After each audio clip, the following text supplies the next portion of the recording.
This is James Lutton for Roundout Boxing. Delighted to join with Mr. Jamie Moore. Jamie, how are you, mate? I'm alright, mate, you? Yeah, lovely. Living a dream, as always. Absolutely. I want you to describe what you predict Fisher Allen 2 to be in 3 words. Oh, good question. I always like your questions.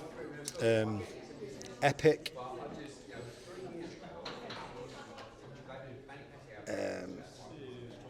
Exciting. Electric.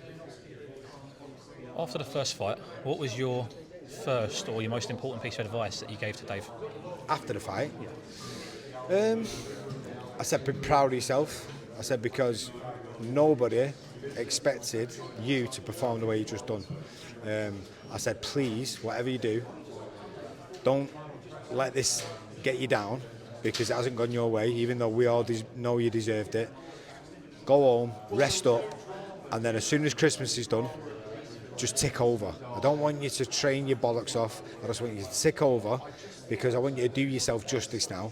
Because if you don't go away from this position where you are now and keep that base where it is, by the time we get a date or the rematch comes around, your base is going to be way bigger, which means that the point what you'll get to eventually will be way higher.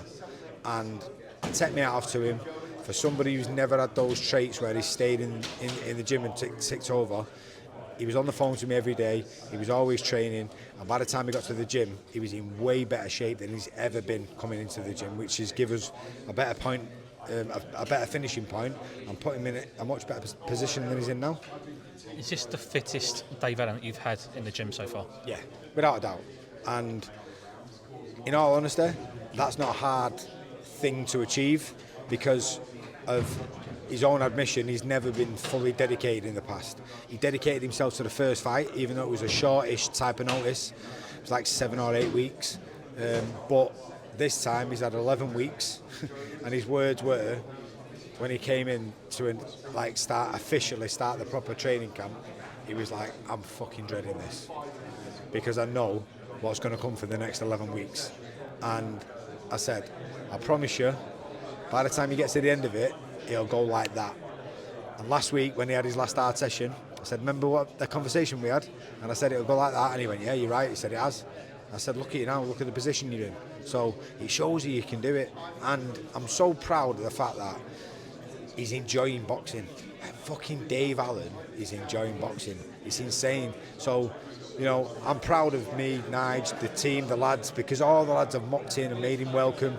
Him and Pat Brown have got this little bromance going on, and it's just ace to see, because it would have been a fucking crying shame if someone like Dave, such a character like Dave in the sport, didn't leave the sport with respect. You know, he would have been popular. You know, fans. He was always a big fan favourite, but having proper boxing respect off your peers is ultimately what you want, and he's got that now. He's getting that now. He's building that, and it's come at the right time for him, because he's got a load of experience under his belt as well. Oh, definitely. I want to speak about another fighter in your gym, Aqib Fiaz versus Michael Gomez Jr. A bit of back and forth on social media today between the two of them. What can you tell me? Has there? There is. Right. Okay. So I heard the fight's been talked about. Aqib didn't have any idea about the fight was going to actually be made, so there's been a bit of a to and fro, back and forward between the management and Matchroom about what fight the weight's going to be at. But it's always been a fight what we've been open to. I think it'd be a great fight for the fans. But I haven't been on social media today. We've been here for hours and hours, so I have not been on. So I've not seen what's happened. So Gomez has basically said Aqib's asked us falling out. He's turned down the fight. Aqib said, well, no, I've moved up. I'll come down to 133 to fight you.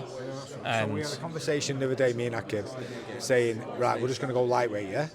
And then later on that day, we got a phone call saying, the Gomez fight's made at super featherweight. And I said, he isn't fighting at super featherweight anymore.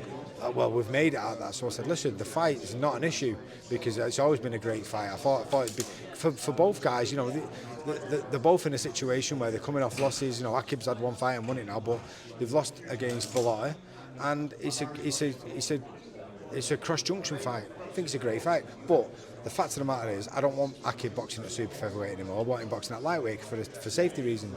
If they want to meet in between, then I have no issue with that, because he's sort of fresh coming from super featherweight, so he can still do a couple of pounds underneath.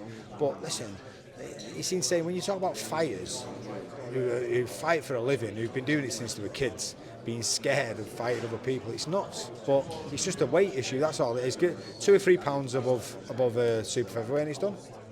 Do you think people go to social media and sort of air their dirty laundry in public to almost generate and force people's hand to make the fight? Probably. Listen, I didn't have the luxury of social media when I was fighting, so I don't know if I would have done that or not. I'm not really sort of massively into social media, I'll be honest with you. But what an easy way, instead of being on the phone to your manager saying, you tell them to do this and put pressure on them to do this, when you can just type a few words on your phone, and then all of a sudden thousands of people know about it, and then by default you're putting pressure on the other guy instead of going through your manager, through the promoter. So it's quite an easy thing to do, really, isn't it? Absolutely. Another guy in your gym, Jack Catterall. What's his next move? A lot of talk about Harlem, Eubank, a lot of talk about Josh Taylor trilogy. What's the plan? Mate, there's names bouncing about, and nothing's nailed down now. It's looking like July, and yeah, I'm excited for Jack. You know, he didn't perform the way he can perform against Barbosa. I just felt like, in hindsight now, it feels like he had a long year with some big fights, and it was probably a bit of physical fatigue and mental fatigue in terms of concentration, and he just didn't seem to have the gears what he usually has to be able to push himself through. But he's had a good rest now, bit of family time, and we're ready to go again, so I'm excited for it.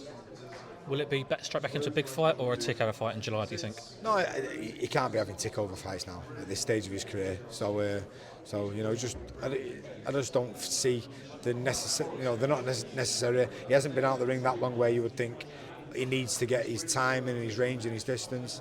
You know, it's not no difference in the time than it would be for a normal gap in between. So he hasn't got time to be messing about with takeover fights. He just needs to be straight back in there. You mentioned earlier Dave Allen and Pat Brown's bromance. I'm going to throw you a few questions better too. Who does better in sparring? Let's put it to bed. I won't let him spar. The story was true, what I said last time. We let him spar, and for 2 rounds they knocked shit out of each other. And I just said, right, get out. Like, you're not doing this. And he was like, no, we're all right. I went, I know you're all right, but fucking get out. I am not having you two knocking shit out of each other. This is not what teammates do. And that's it. So all this he's done since is do a bit of tech sparring and stuff like that, nice and controlled. So yeah, no one wins. Who's the better trainer? Conditioning wise, and what? Well, in the gym, who's the more disciplined in the gym, I suppose? What you've got to see is Dave is so experienced from a boxing point of view, ringcraft. He's been around the game so long. He's only just sort of committing himself to it. Pat Brown's been Team GB, so, like, training 3 times a day, like for years and years. So the backgrounds are so different, and you know, if you was going to say who's the absolute most committed athlete out of the two, you'd have to say Pat Brown, because he's been doing it for years and years. Dave, it's brand new to him, but the way he's committed himself to this training camp is just unbelievable. Who's got the better boxing IQ? Right now, you'd have to say Dave Allen, because of experience. So I've actually just answered this question in a roundabout way in a different interview. When Dave was fighting some of the best prospects in the world coming through, he was barely training. So he ended up developing a style where his ring craft and his ring IQ was improving all the time, and he was just learning to get through, control the tempo, control the distance, smother, don't be on the end of the shots, all that type of stuff. Pat is still at the early stages of learning. So in terms of general boxing IQ, just for the vast amount of experience, it would have to be Dave. And the most important question, which one's the funnier? Mate, Dave Allen has got to be one of the funniest guys in boxing, never mind in our gym. So I'm not saying Pat's not funny, he's very dry, Pat. He's got a good Manchester dry sense of humour, but Dave Allen's one of the funniest guys in boxing. Just while we talk about Dave, I spoke to Joe Hayden earlier today, and he told me, in terms of a coach, Dave is one of the few teachers left in the sport. What do you make of Dave as a coach, and do you see his future in that? Absolutely, without a shadow of a doubt. He's done an unbelievable job with Joe, and I feel like because he started to coach, but he's still fighting, he's more open to being coached because he understands, first of all, how frustrating it is when the fighter doesn't do what you say, and second of all, the importance of following instruction.